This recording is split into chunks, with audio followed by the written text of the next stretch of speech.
Thank you everybody for watching. I'm joined today by a very special guest who has taken the time out of his very busy schedule to have a chat with me about all things to do with him and the type of work he does. So I'm joined today by Professor Andrew King of the University of Greenwich. So great to have you here, Andrew. Would you maybe like to introduce yourself and kind of what you get up to? Well, it's great to be here, Thomas. Actually, it's really good of you to invite me, and it's a wonderful thing that I think that you're doing. Actually, um, what I do, I'm professor of English, but I don't actually teach that much anymore because when you get to a certain level, you start getting involved with other things. So I do lots of kind of administration, and I do lots of supervision of PhD students, which I love very much indeed. Okay, cool. That sounds good, and I'm sure as we go on, we're able to expand on that a little bit more. But no, that's a great introduction. Um, so I thought we could start by maybe talking about kind of the very beginning of when you started getting involved with English, and kind of found you had a bit of a knack for or a passion for it. So I suppose the most obvious question to ask is, where did your passion for English begin? That's a fantastic question. It's a really difficult one as well. Mhm. Because I'm going to confess that I don't think I've got a passion for English literature, but Okay. I do have a passion for uh, trying to understand the world. And it's through words that we understand the world. I mean, we translate things into words, also numbers as well. A Mhm. mathematician like yourself will know that too. But but then we tend to turn numbers into stories too, in a curious way.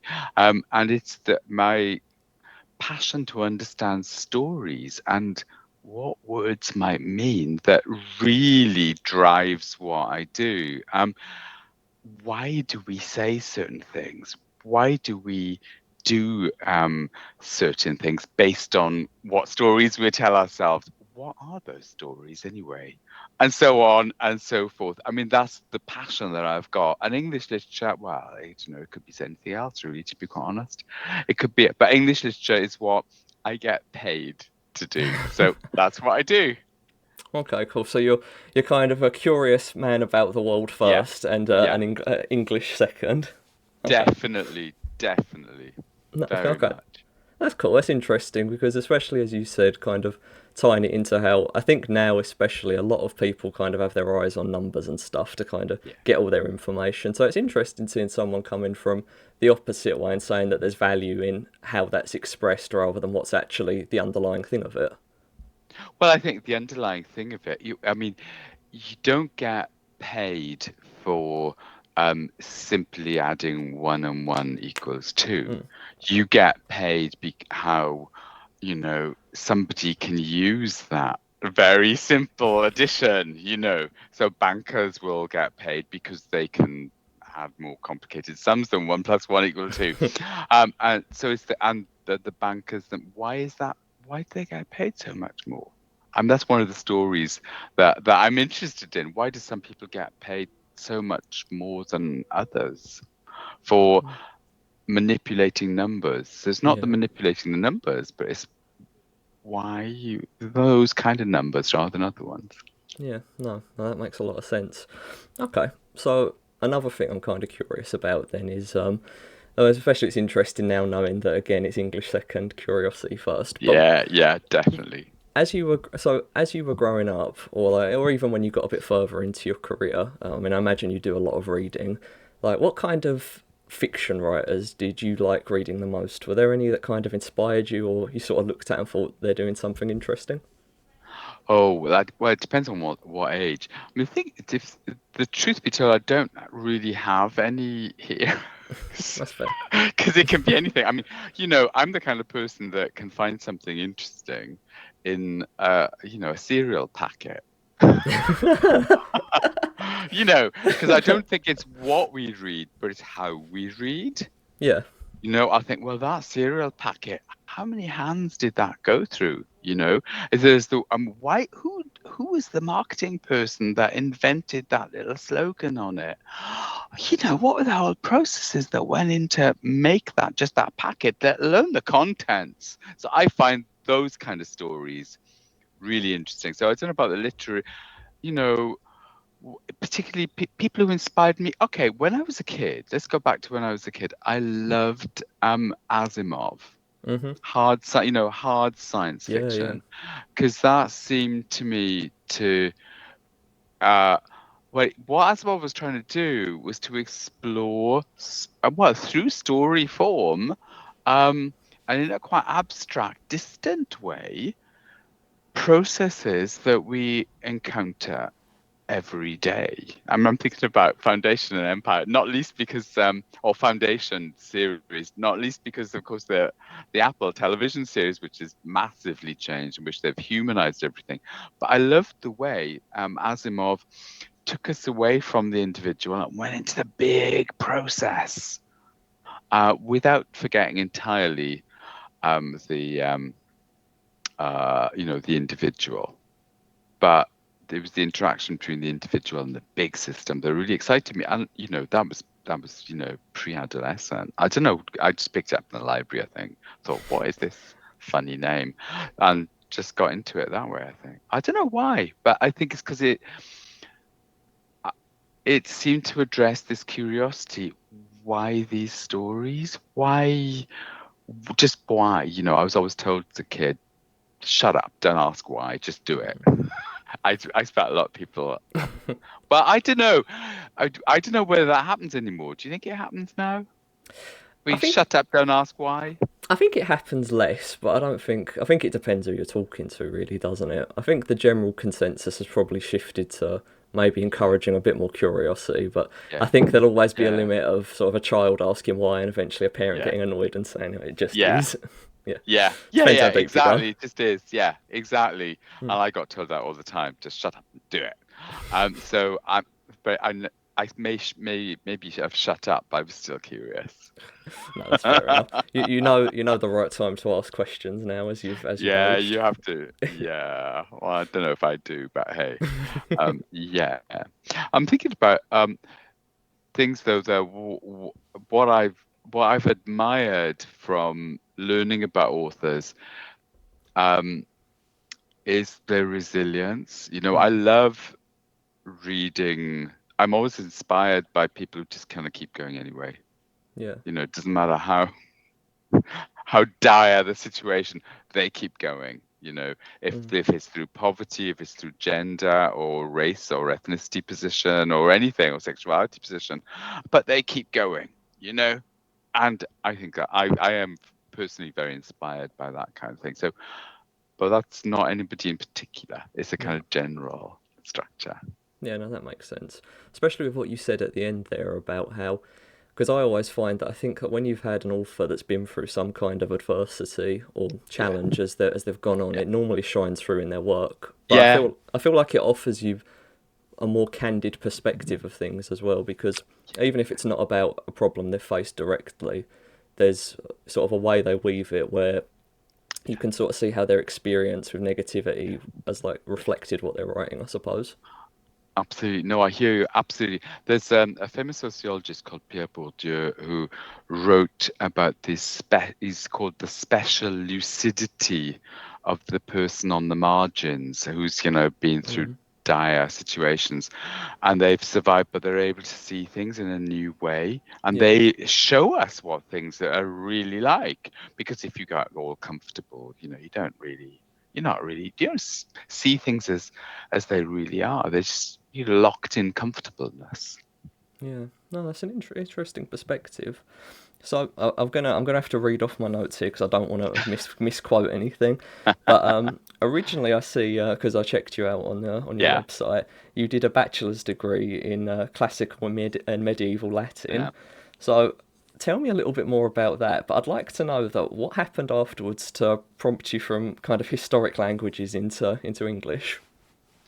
Well, first of all, my school wanted me to do classics. Hmm. Um, really. I mean, I just kind of went along with it. I went along with it because I was so rebellious. I was thought, I'm not going to deign to resist this rubbish. Adolescent. You Yeah, know what adolescents are like. no, of course. So rebel. There's various ways you can rebel, and mine was, huh? I'm going to rebel internally. I'm not going to give you the pleasure of rebelling. So I just went along with Yeah. it. So I wasn't the slightest bit interested in classical and medieval Latin, but I did it anyway. Um, and I got reasonable marks for it. I don't know how, but I did. And then I was asked actually to do the MA, and I thought, oh hell, they're going to give me the money. So hey, they're going to pay me to do this. So that was back in the day. It doesn't Yeah. happen anymore. So I just did it. And what prompted the shift towards English was economics.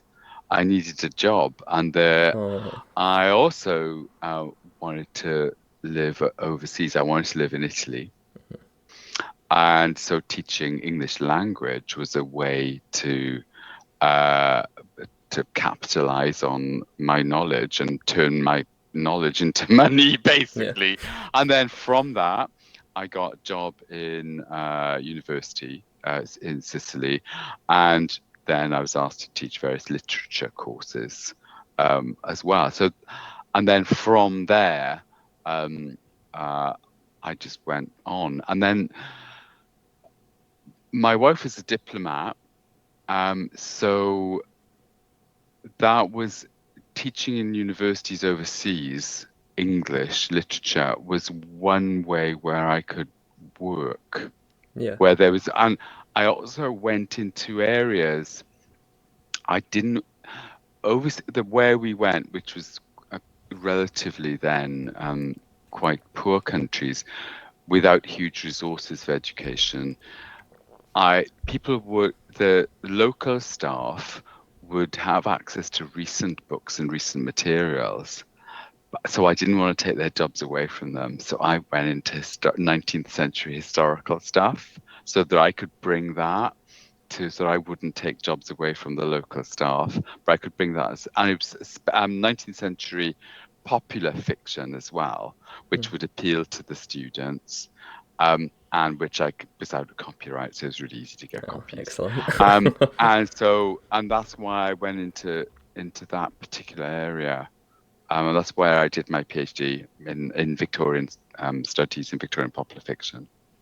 I don't Okay. know if Well, that makes any sense. So no, no, I yeah, can see. that was the kind of migration. It was economic, to be honest. But did you find that once you started doing it, because originally an economic decision, but did you find you kind of started enjoying it once you got into it as well? Well, yeah, but it's like everything. I mean, as I say, I can get joy out of a cereal packet. So that, and I think it's the quality of the and the attention, the serious attention to whatever we bring to anything that um, is interesting. That is interest. So I can read something that other people will find incredibly boring, and I'll probably find it boring as well. But I hope I'll find interesting. Then I'll reflect on my own boredom, and Hmm. I'll think, well, why am I thinking this is boring? Because I remember sorry, I'm going to quote somebody else again. Um, one of the people, I suppose that actually one of the people that did inspire me most, this is a long way back, was a French critic called Roland Barthes. And he described boredom as occurring when there's a split in languages. When I speak one kind of language and the text speaks another one, and there's no meshing. So they split apart. So boredom is the result of that split. We don't mesh together, you know? Yeah. Um, and so I'm very critical of that meshing. And I think, well, why should I dismiss something just because it's not like me? You know, Oh, yeah. that's a big ethical thing. That's another. So I'm always suspicious of my own boredom. No, that's quite a fascinating way to look at it. I never thought of boredom kind of like that before, but now you've said that, that makes quite a lot of Well, sense. I don't know about you, but I was certainly called really boring by my parents. Yeah, So, I've had and that before. I'm resisting. I'm resisting that. Hey, hey, mum, I'm not that boring. If you Yeah, think I'm boring, then you are dissing me. You are putting me in my place. You're yeah. making me sit in that chair in silence, which is what they wanted. Um, and I resisted that as a kid. I was a terrible child. Always had the rebellious streak. Yeah. No, Still that's fair. do. Oh, cool. Okay. So, again, you can correct me if I'm wrong, but when I did my research on you, I think you have two master's degrees, which I think is a reasonably uncommon achievement for someone to have, because normally it's if you're going to do another qualification, you'll just go straight to do a PhD or something like that. So why two? Why did you have the urge not to stop at Yeah. one? Yeah, well, that was the economic decision. That was Oh, the economic one again, because when I moved over to English literature, and okay, it's technically in English literature, but it was actually a cultural theory. I did it at Sussex, which was it was like the trendy place in the early 90s in Britain to go for this kind of stuff. So, yeah, it was full of incredibly cool and intimidating people.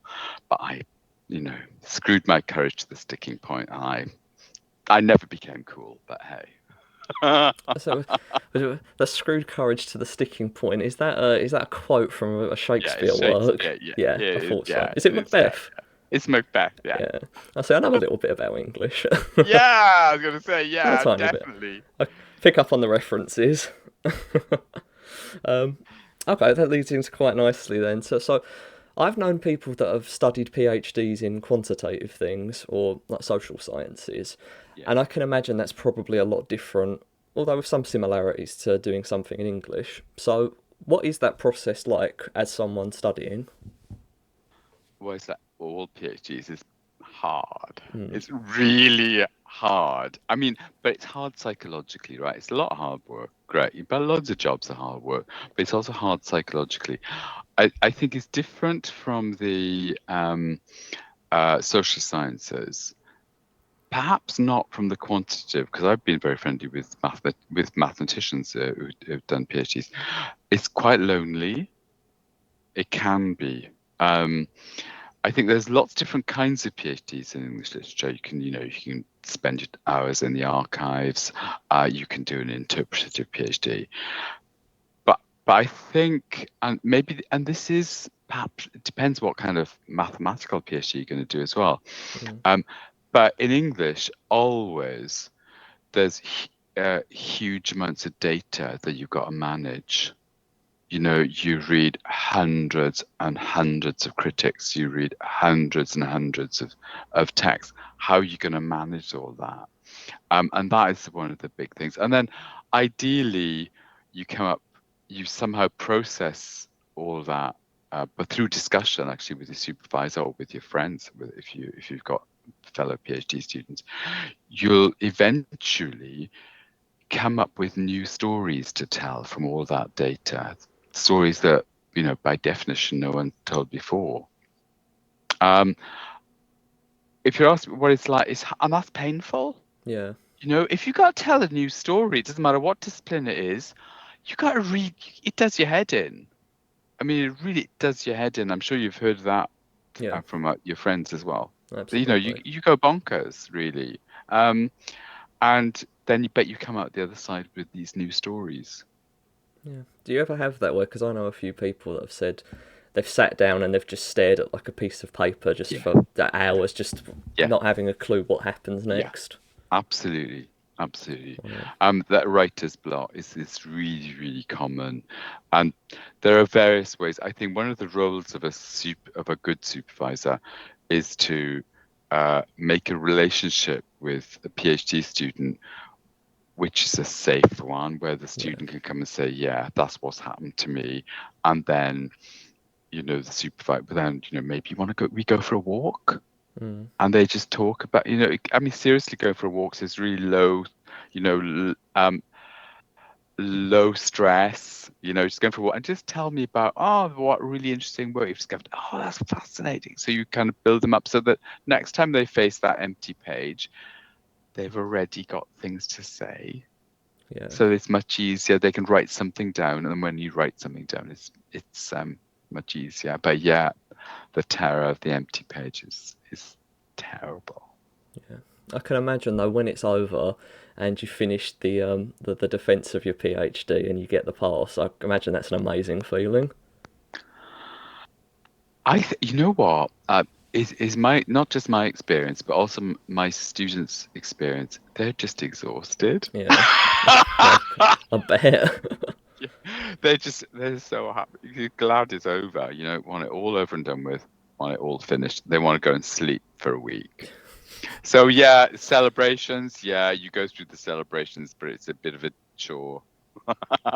The celebrations come, Yeah. quite a few months later. The really genuine ones. No, no, I can imagine. But yeah, no, okay.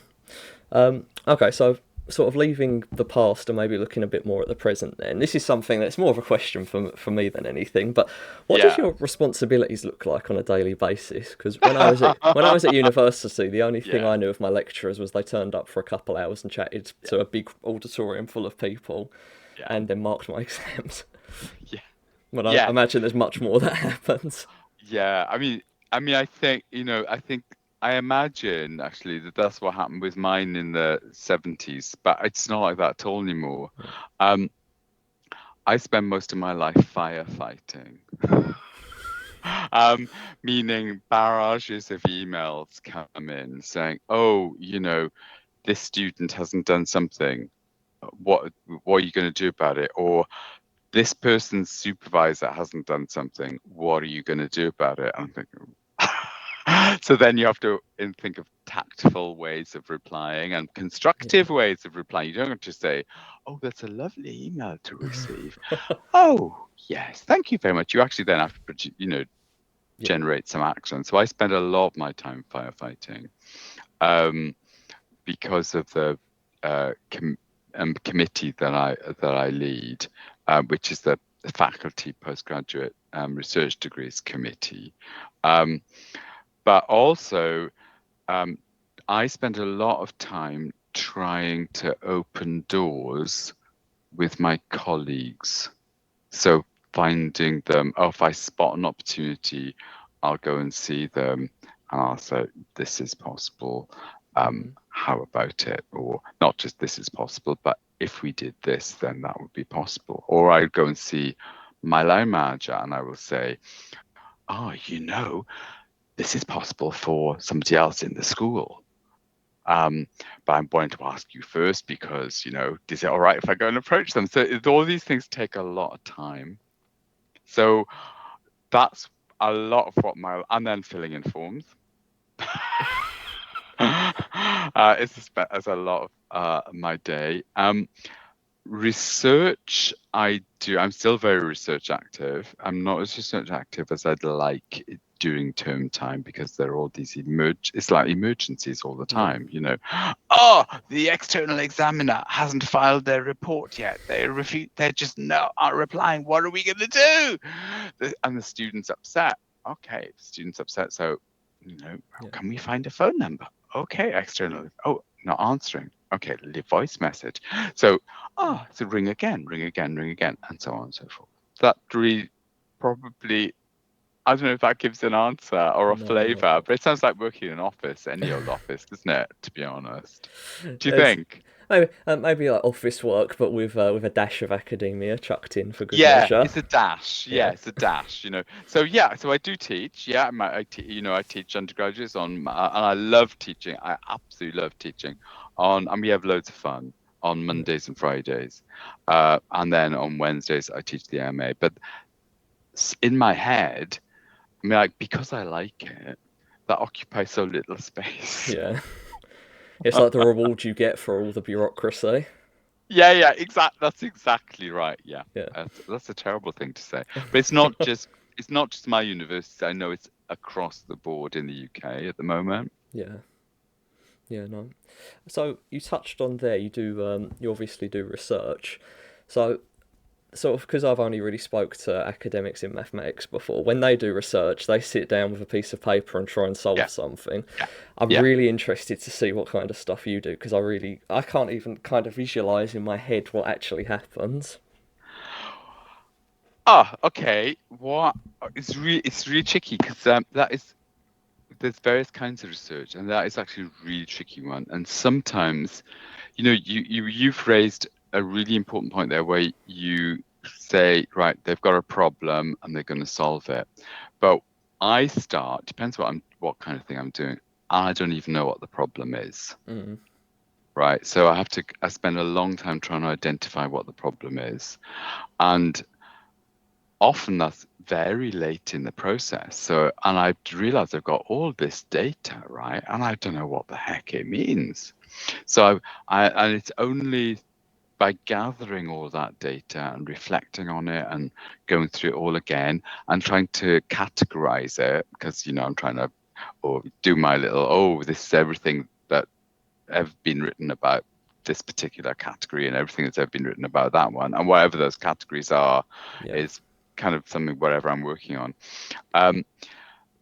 Then maybe the research question will come at the end. The problem will come quite late in the process, and then that's what I'd be doing all this time, and then that will fall into place, and then the story will emerge. So it's a bit back to front from the maths. I don't think it is back to front though, because I've had mathematicians who come to me. Who I've spoken, haven't come to me, but they've spoken Yeah. to me, and they don't know what the problem is either. But they know there's one there, Yeah. but they don't know what it is. Is that your experience? Definitely. I mean, I only got as far as a bachelor's, but from the brief bits of trying to prove things that I did, it's definitely like, I always think it's, you're in a room with the lights off, and the only way you can figure out what kind of room you're in is by reaching out and touching the walls and the Yeah, furniture, and then once you've built that up in your head, then you kind of know where yeah. you're coming from. Yeah, that's exactly the same. That's such a beautiful analogy. That is fantastic. That's perfect. I'm gonna steal that one from you, I'm afraid. That's just brilliant. It sums it all up. Yeah. So in my case, it would be well, I don't know, something that came out last month, I think. Was on the history. It was on the media transformations in the 19th century. So, how do you define what a media transformation is, for goodness sake, over a whole Yeah. century? Duh.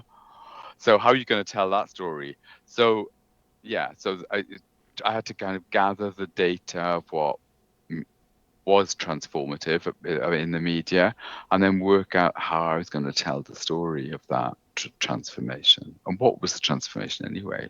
Yeah. Oh, okay. Yeah, it sounds like you absolutely have your work cut out with you with that. Yeah, definitely. Well, we all do, don't we? Yeah. Well, at least you're naturally curious, so like, there's a bit of Yeah, in the back of your head. There's like an urge to figure it out, maybe. yeah, absolutely, absolutely. What the heck does it mean? I confess I get bored if I know the answer, Yeah, which yeah, is bad, really, isn't it? 'Cause then I've got a negative relationship. I diss what I already know. yeah. That seems more like you're interested in kind of the figuring it out part rather than Yeah. necessarily getting to the very end of it. To be quite, yeah, I'm sorry you've summed me up there perfectly, I'm afraid. No, that's fair. I mean, coming from kind of like a mathematical background too, I quite like that. It's the steps you're taking and seeing the Yeah, progress happen, and the picture gets yeah. bigger. And then at the end, you're like, oh, I did it. And then you move on to the Yeah, next yeah, thing. yeah, yeah, yeah, absolutely. That's exactly my attitude. And I can't even remember what I've done previously. Yeah, Yeah, yeah, yeah, because you moved on. Yeah, yeah. exactly. I hear you completely. Well, it's like, I think I can't remember who said it, but it's like the most important problem is the one you're working on at the minute. Yeah, Yeah, that's right. not fair. That's exactly the case. I can't remember who said that. It's famous, isn't it? I can't remember. Yeah, I might be paraphrasing, but yeah, so But someone yeah, no, I've someone heard. more Yeah. intelligent than me said it. No, no, no, no, no. It's just somebody else said it. That's all Yeah. right. No. Okay, so kind of you told me a little bit earlier on about what doing the PhD was like, but obviously you're kind of sitting on the other side of the desk now with it. So when someone wants to do a PhD, what do you think sort of good qualities in a person interested in doing it would be? Is there any like attributes that someone could have that sets them up for success? Uh, Resilience, determination, organization. Um, yeah, but basic above all is resilience, because I don't think you need to be incredible. You don't need to be Einstein to do a PhD, right? Mm. It's hard work. It's 99.99% of sweat, right? That's what it is. It's and getting through it and refusing to give up. Although, we all go through those dark nights of the soul. I can't do it. I can't do it. Yeah, It's all my PhD students start off with saying, "Oh yeah, I can do this. Yeah, I'll do it in 3 years." No, and I'm saying, well, you do realize that it's going to be an emotional challenge. Nah, it's going to be easy. All of them, right? Beg. And we always have a laugh at the end. Yeah, they've gone through crisis after crisis after crisis. You know, that blank page, Yeah, or it's overwhelming. Oh, I can't do it, or whatever. But yeah, they get through. yeah. No, do you? So it's resilience, I think, and hard work and focus, and being realistic.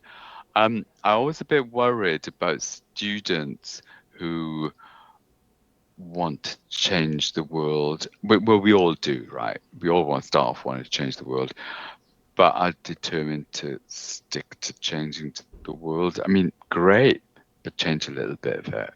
Yeah, Right. And I'm always worried about PhD students when I interview them who, you know, are either very, very vague, um, or they just repeat what they think is that I want to hear. I mm, get frightened with that because I want to learn something new from my PhD students. yeah, You know, that's what a PhD is. It's a contribution to knowledge. I don't want to hear my own stuff yeah. repeated back to me or somebody else's stuff repeated back, you know. Yeah, no. So it's kind of like it kind of goes to both ways then because they're obviously trying to get the qualification out of it, but in the Yeah. same way you're kind of picking stuff up as well and learning from what they're doing at the same time. Oh, absolutely. Yeah. If I, no, I always learn from my PhDs, every single one, even the ones that are starting out. Yeah, You know, I think, whoa, oh, that's really interesting. yeah. No, I think well, getting different perspectives always is like helpful because you can read the same thing 1,000 times, but someone's Yeah. picking up the first time could read it totally differently than you. Absolutely, absolutely. You never know, or they'll have read something that you haven't, Yeah, or you're absolutely right. I mean, I was in an undergraduate class on Monday. I was there was a quite a short conversation between several of the students and me. I was struck by, whoa, you know, this is different. This is new. yeah, Oh, we're gonna have to explore this next week. This is so exciting. Well, I probably won't explore it next week, but the week after we will. yeah. But you know, hey, No, cool, cool. Okay, then, so staying on the subject of PhDs, you've also been an examiner for PhDs as well, haven't you? What happens? What's that like for you as the examiner? Because I feel like that's something that there's not a whole lot of people talking about, kind of that experience. no, it's tricky. It's tricky. I love examining when I am when I'm convinced by by the thesis. I love it because I learn something new. It's pleasurable to read. Um, I I hate making people uncomfortable.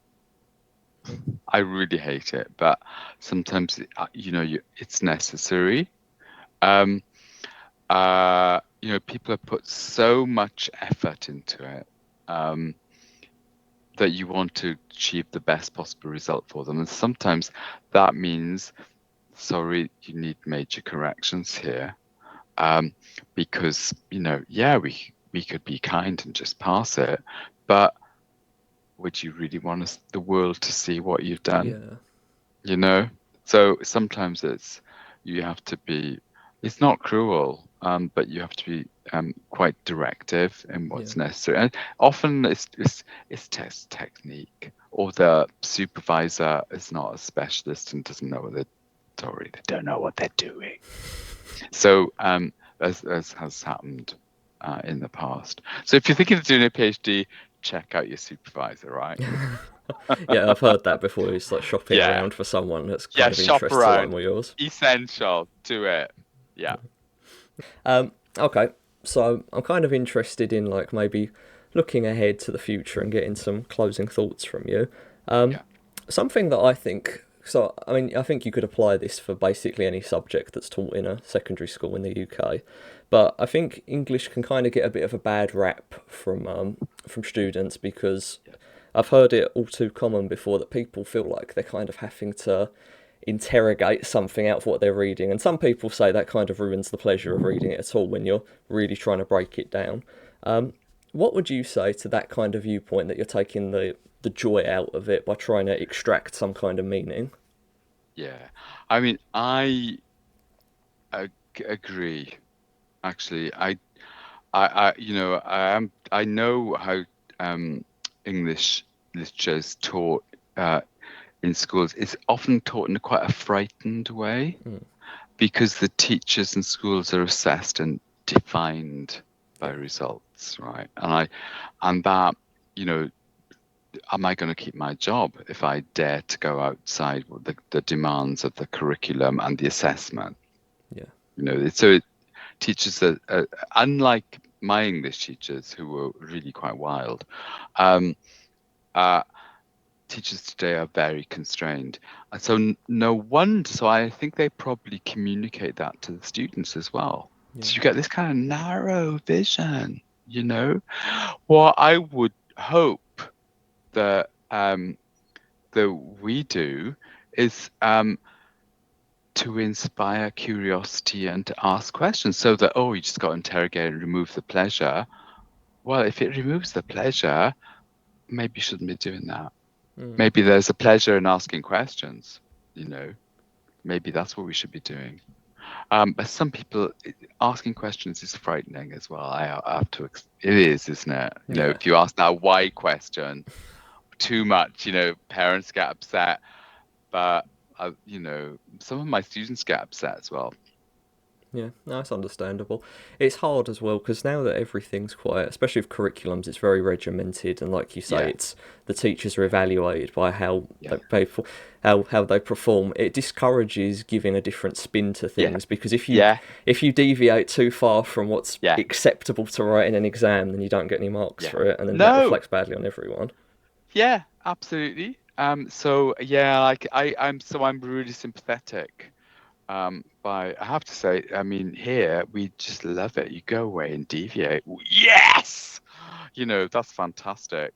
But I do notice the students, certainly in the first year, and less in the second year, but still there, they are concerned to answer the question. Yeah, yeah, Rather than, hey, the question's wrong. Which I that's would love it. I love it when people come back and say, yeah, well, the question's just wrong. We need to ask it like this or something. yeah.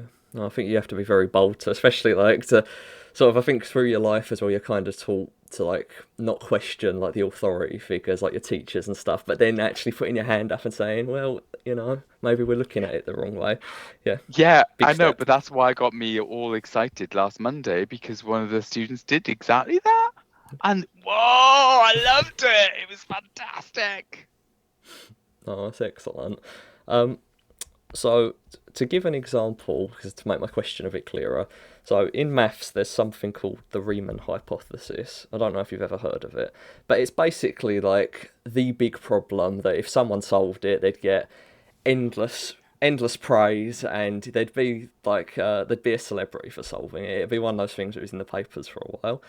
Does does English have any like thing like that where it's some question or maybe some, I don't know, even some kind of school of thought that like if someone was to get a better understanding of it, it'd be like quite a big thing, or is it not really like that? No, it's not. I don't think it is like that. Because uh, fa you know, fashions change a lot. Mm, Um, and but what I think that is, you raise a really interesting issue there, and because what you're talking about is a right and wrong answer, mm, right? You can either solve this problem or you can't. yeah, It's either convincing proof or it's not. That's much harder to do in English. I think if the prizes are you going to write a bestseller? What is yeah. the That's a secret good for writing a point. bestseller, right? I mean, that is and I teach a course on bestsellers. So, hey, of course I'm going to say that because people, you know, that's where the big prizes are, Yeah. is in terms of money. Oh, okay. What's okay then that leads off to maybe something that's quite interesting to round off with then. What's something like, is there a characteristic that you've seen in bestsellers that they've got in common, or is there anything that really sticks out as like being a quality of a bestseller? Uh, yeah, but I'm not going to talk about that now because that's Okay. you have to do my course to find out. But Yeah, Fair I enough. think there are, I mean, there are loads of them actually, and there's various ways, but it's key to them all is marketing, Yeah. right? You've got to have fantastic marketing because otherwise people won't know, a bestseller a book exists. It can't become a bestseller without marketing, a Yeah. lot of marketing. Um, and then they'll always find exceptions, but that itself becomes part of the marketing. Like 50 Shades of Grey, Yeah. started off as fan fiction, private, self-published, and then got taken up by the big publishers.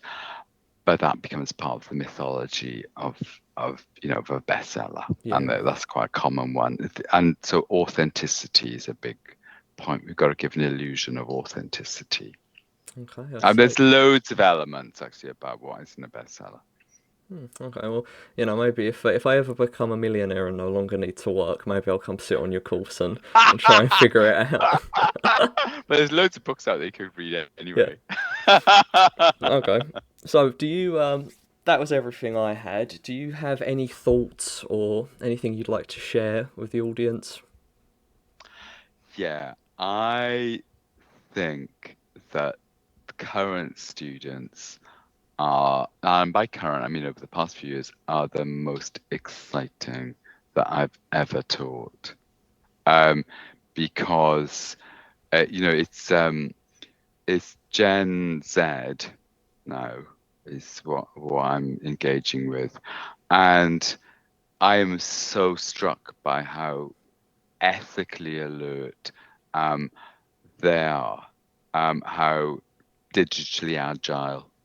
Um, I'm very confident about the future, actually. And there's been a McKinsey report that came out a few years ago, which gave a kind of a psychodemographic profile of Gen Z, which stressed how important exploration, a desire for truth, like this interview or Yeah. something, and identity, exploration of identity, and I mean, Gen Z's the first completely digital natives. I mean, I think there's that is wonderful. I love this push towards ethics, and the attempt for the drive for truth and curiosity, which I was lacking before. No, that's great. It's, Well, it's nice to kind of end on something a bit more positive. There's a lot of doom and gloom about at the minute, so it's good that you think the future's looking bright. well, the future's looking bright with young people. I think there's a lot of older people around that might wreck it before you get in charge. But Well, fingers crossed, not fingers right. crossed, though. No, that's fantastic. Well, That is brilliant, Thomas. Thank you. no, thank you so much. I couldn't have asked for a more excellent guest to kick this whole thing off with, so thank you again so much for your time.